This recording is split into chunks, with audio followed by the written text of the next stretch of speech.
एक जैसे वर्ष का विशेष दिन होता है केंद्र का बजट, इसकी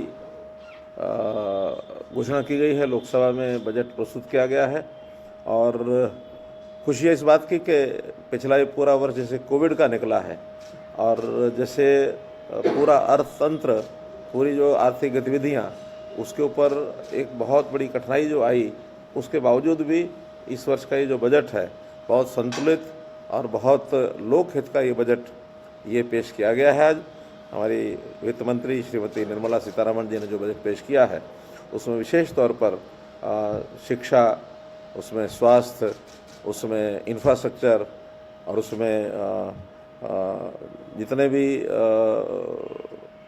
आवश्यक जितनी भी चीज़ें थी, सामाजिक सुरक्षा के नाते भी बहुत सी चीज़ों का ध्यान में रखा है ताकि सामान्य समाज को उसका लाभ हो। क्योंकि कोविड के कारण से देश भर में सरकारों के पास भी जो खर्च काफ़ी किया गया, इस नाते से उन्होंने उसमें भी बड़ी राशि जो उसमें उपलब्ध कराई है कि कोविड के नाते से उसका उनको लाभ हो जाए। जहाँ तक एक एक विषय की बात है, कृषि के लिए 75,000 करोड़ रुपए का इस बार एमएसपी पर ज़्यादा इन्वेस्टमेंट होगा, इसका प्रावधान किया गया है। पशुपालन और डेयरी भी बहुत बड़ी राशि 40,000 करोड़ रुपए उसके लिए सुरक्षित रखे गए हैं।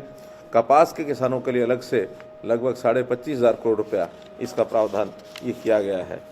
डिस्ट्रीब्यूशन सिस्टम में जैसे एक देश एक राशन, इसके ऊपर विशेष फोकस रहेगा कि सारे देश में सब लोगों को जहाँ से भी राशन लेना चाहें वो उससे ले सकते हैं। अगर मैं शिक्षा की बात करूं तो इसमें हायर एजुकेशन के लिए एक अलग से कमीशन गठन करने का जो फैसला किया है, इससे मुझे लगता है कि जैसा विषय आता भी शिक्षा के ऊपर जो लोग पढ़े लिखे, शिक्षित और अनुभवी लोग हैं, उनके माध्यम से शिक्षा का प्रसार होना चाहिए और इससे राजनीति से ऊपर उठ करके और हम लोगों को ये शिक्षा के काम में काम करना चाहिए। तो हायर एजुकेशन कमीशन का जो गठन होगा ये इसके लिए बहुत सार्थक होगा। नेशनल रिसर्च फाउंडेशन के लिए 50,000 करोड़ रुपए की राशि रखी गई है और ये भी एक बड़ा एक कदम है। सामान्य शिक्षा में 758 एकलव्य स्कूल ये खोले जाएंगे और जिसमें विशेष उसके ऊपर फोकस रहेगा। 15,000 सरकारी स्कूल हैं, उनका स्तर बढ़ाया जाएगा, अर्थात हायर एजुकेशन की तरफ उनको और आगे ले जाने की बात ये रहेगी। स्वास्थ्य के नाते से जो पिछला बजट था उसका 137% ये बजट बढ़ाया गया है, तो अपने आप में बहुत बड़ी वृद्धि है। कोरोना वैक्सीन के लिए 35,000 करोड़ रुपए का ये बजट का प्रावधान किया गया है। ऐसे ही जो इंफ्रास्ट्रक्चर में परिवहन मंत्रालय को 1,18,000 करोड़ रुपए की राशि उपलब्ध कराई गई है और मैं समझता हूँ कि देश में जितना परिवहन जो है वो ज़्यादा होगा, जितना इंफ्रास्ट्रक्चर ज़्यादा होगा, उतना ही देश की आर्थिक स्थिति अच्छी होगी। यानी नए इन्वेस्टर आएंगे, उद्योग लगेंगे और रोज़गार ये उसके अंदर उनको पर्याप्त मात्रा में मिलेंगे। रेलवे और मेट्रो के लिए खास करके 2 तरह की मेट्रो चलाई जाएगी, एक लाइट रेलवे होगी, एक नियो रेलवे होगी। इसका कुछ ना कुछ विशेष प्रावधान इसका ये किया जाएगा। सामाजिक सुरक्षा में बीमा कंपनियों को और उनका जो निवेश है एफडीआई को 74% का निवेश ये जो करने की छूट दी गई है, इसमें बीमा कंपनियां और ज़्यादा मजबूत होंगी और जो हमारे सामाजिक सुरक्षा के जितने पहलू हैं उसमें इसमें बल मिलेगा। जो 75 वर्ष से ऊपर की आयु के लोग हैं उनको आयकर रिटर्न भरने से छूट दे दी गई है कि वो कोई आयकर रिटर्न अब भरने की उनको ज़रूरत नहीं है अगर वो पेंशनर हैं तो। इस प्रकार से ये सब जो विषय किए गए हैं, इस समय समझता हूँ कि बहुत सी चीज़ें सस्ती होंगी, इसमें भी उसका प्रावधान किया गया है। खास करके तांबा है, स्टील है, चमड़े का सामान है, वो सस्ता होगा। श्रमिकों के लिए जो न्यूनतम वेतन, इसकी योजना ये लागू की जाएगी। इस प्रकार से एक संतुलित बजट, सोना, चांदी, लोहा, तांबा आदि ये सब सस्ते होंगे।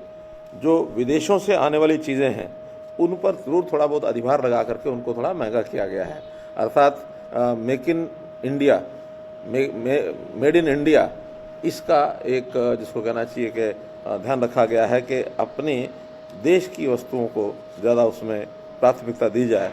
इस प्रकार से इसका लाभ मिलेगा। कुल मिलाकर के बहुत, जिसको कहना चाहिए, एक संतुलित बजट, एक कठिन समय में भी इस प्रकार का बजट प्रस्तुत किया जा सकता है। बहुत एक प्रकार से एक संतुष्टि का यह बजट है। सीएम साहब, लेकिन petrol diesel all time high है और उस पर जिस तरह से कृषि सेस लगाया गया है, तो आपको लगता है आम आदमी पे भार पड़ेगा? नहीं पड़ेगा, क्योंकि स्पष्ट कर दिया गया भी कृषि सेस जो लगेगा उतना ही एक्साइज ड्यूटी उस पर कम की जाएगी। तो एक्साइज ड्यूटी कम करके उसकी जगह पर वो कृषि सेस होगा, क्योंकि एक्साइज ड्यूटी जो होती है कॉमन पूल में चली जाती है।